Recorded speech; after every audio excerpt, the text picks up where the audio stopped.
The AI Professor was a pretty interesting take on a final big battle in the Pokemon game, and in my opinion, done better than what we previously had with Eternamax Eternatus, since there was more build up to it throughout the game, by having the AI Professor interact with us through the Rotom Phone and Koraidon/Miraidon being there from the start, making us question if that was more like that thing down the line. Still, there are a lot of questions left unanswered about them, and I think I might be able to explain at least one or a few of them. So hey, I'm not so Ace Trainer, and how could they see us from down there? Let's get into it. The AI Professor is the manifestation of the Professor's will to have a double of themselves. They clearly had no idea how to do something like that, but through wishing for one, they likely got it through the power of the Terra Crystals, imagination or wishes coming to life, as I've said before. This is likely what happened with the time machine, since it was such a big obsession that it eventually just became real. It just started working and kinda trapped them down there in the Great Crater of Paldea. So the time machine ran, in my opinion, only because the professors wished it would. But because they had a double of themselves, their wish did not stop when they supposedly died, because their wish lived on in the AI. And quoting the AI, "But I am afraid that the time machine cannot be put to a complete stop so long as I am here. It appears I myself am part of the system that ensures the machine reboots when stopped."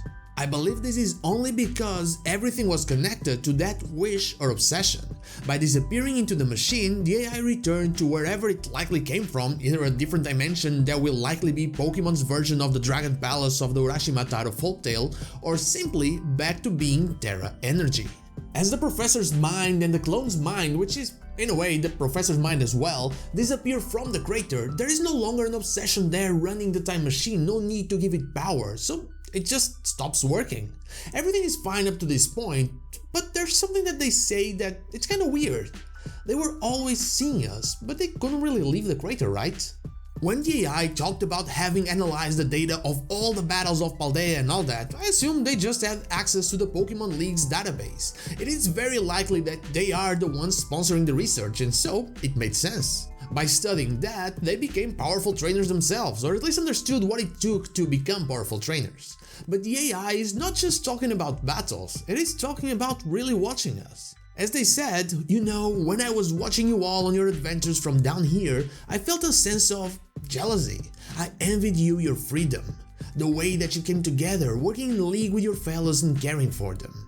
Some of you might know about my theory about the baby Terapagos being inside the Terra Orb, or that they are always watching us, but this thing about the Professor just adds more fuel to the fire, and to me, basically, in a way, in a very tinfoil hat way, confirms it to me.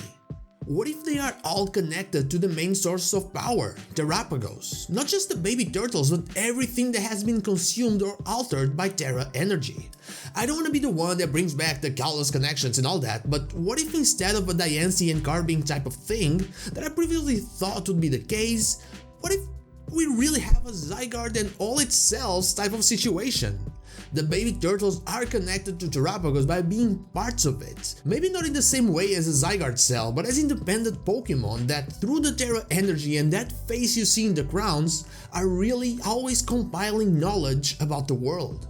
A lot of people connected Terapagos to the myth of the world-bearing turtle or the cosmic turtle. They even said it could be the entire region. While I don't think that is the case, maybe it really supports or contains the world, just not physically. I've talked about the Akashic records before, and it always seems to go back to that specific concept. The concept of knowing everything and somehow having the power to turn it real. And if you think about it, how did they know that they had to be put in contact with us from the start? They say that they contacted Clavel and asked to be put in contact with us. They had to have knowledge of us having Koraidon or Miraidon. The AI Professor really is the best example of this. It saw everything without being there. It was a product of Terra Energy, and when it was gone, the energy stopped working. There was no need to feed that obsession anymore. Today's video was going to be about the events of 1.5 years ago in the Paldea region, but because I couldn't find where they state when Nemona became a champion ranked trainer, I decided to bring this one out. But even Nemona's case seems to be a good example of it. She wanted to become the best, and she, like she said, just became it. No one else has done that in recent memory besides us and her. The almighty Gira beat him by 2 students. She really wanted it, and so she got through hers. She got through La Primera. Then things started getting bad because she was the strongest and no one around her could match her. Things were just not fun anymore and she wished for a true rival, to the point that it kinda became like stalking really. And we show up and become exactly that. We become what she wanted.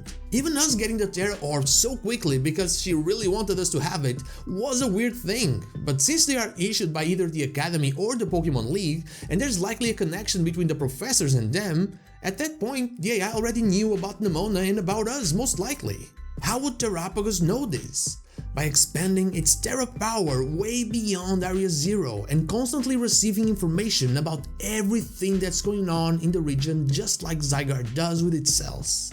The fact that we have this dust in Kitakami, to me, means that it is expanding beyond its borders, and maybe the fact that the Blueberry Academy is in the middle of the ocean is to be at a safe distance from its power.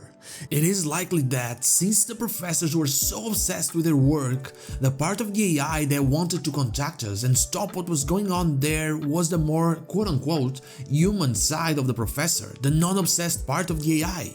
And we can see the Terra crystals consuming it and taking control when it tries to break free, because that obsession is still alive in the crater. And it was only when it felt like the obsession was defeated, even if just for mere seconds, that the AI was able to look at Arven as not an enemy, but the professor's son. And that is all I have for you today, just a little video about how deep the Terapagos rabbit hole might go and how we were in contact with its power way before we understood what Terra energy was.